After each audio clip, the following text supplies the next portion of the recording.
Friends, நம்ம இன்றைக்கி மாப்பிளை சம்பாவில் சாம்பார் சாதம் செய்ய போகிறோம். 3/4 டம்ளர் 2 டம்ளருக்கு 3/4 டம்ளர் நான் எடுத்துருக்கேன். மாப்பிளை சம்பா இதை ஒரு பேனில் போட்டு நல்லா வறுத்துக்கோங்க. இப்போ பாருங்கள், நம்ம அரிசியை நல்லா வறுத்துட்டோம். அரிசி வறுபட்டுருச்சுன்னா லேசாக அங்கங்கே வெடிச்சுன்னா வறுபட்டுச்சுன்னு அர்த்தம். இப்போ ஸ்டவ் ஆஃப் பண்ணிக்கலாம். நம்ம அரிசி பாருங்கள் நல்லா சூடாறிடுச்சு. இப்போ நம்ம தண்ணி ஊற்றி அரிசியை நல்லா வாஷ் பண்ணி இப்போ நம்ம மிக்ஸி ஜார்லேருந்து அரிசியெல்லாம் போட்டுக்கோங்க. மிக்ஸி ஜாரில் போட்டாச்சு நம்ம குறப்பாக அரைச்சிக்கலாம். இப்போ நம்ம இது கூடயே 3/4 டம்ளர் அரிசி எடுத்தோம். இப்போ 1/4 டம்ளர் துவரம் பருப்பு எடுத்துக்கோங்க. இதை நம்ம வாஷ் பண்ணி வச்சுக்கலாம். இப்போ மிக்ஸி ஜாரை மட்டும் நம்ம அரைச்சி எடுத்து வந்துடலாம். இப்போ பாருங்கள், கொஞ்சம் குறப்பாக அரைச்சாச்சு. இப்போ ஒரு குக்கரில் எண்ணெய் ஊற்றிக்கோங்க. எண்ணெய் காஞ்சோம் நம்ம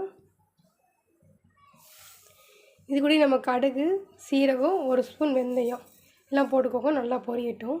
இப்போ நம்ம இது கூடயே கட் பண்ணி வச்சுருக்க அரை பல்லாரி வெங்காயம் போட்டுக்கோங்க. இது கூட நம்ம கட் பண்ணி வச்சுருக்க காய்கறி போட்டுக்கலாம்.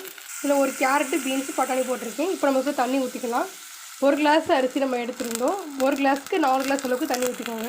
இப்போ பாருங்கள், தண்ணி நல்லா கொதிக்குது. இப்போ நம்ம இது கூடயே ஒரு 3/4 ஸ்பூன் சாம்பார் பொடி, உப்பு, பெருங்காயம் இப்படிலாம் போட்டுக்கோங்க.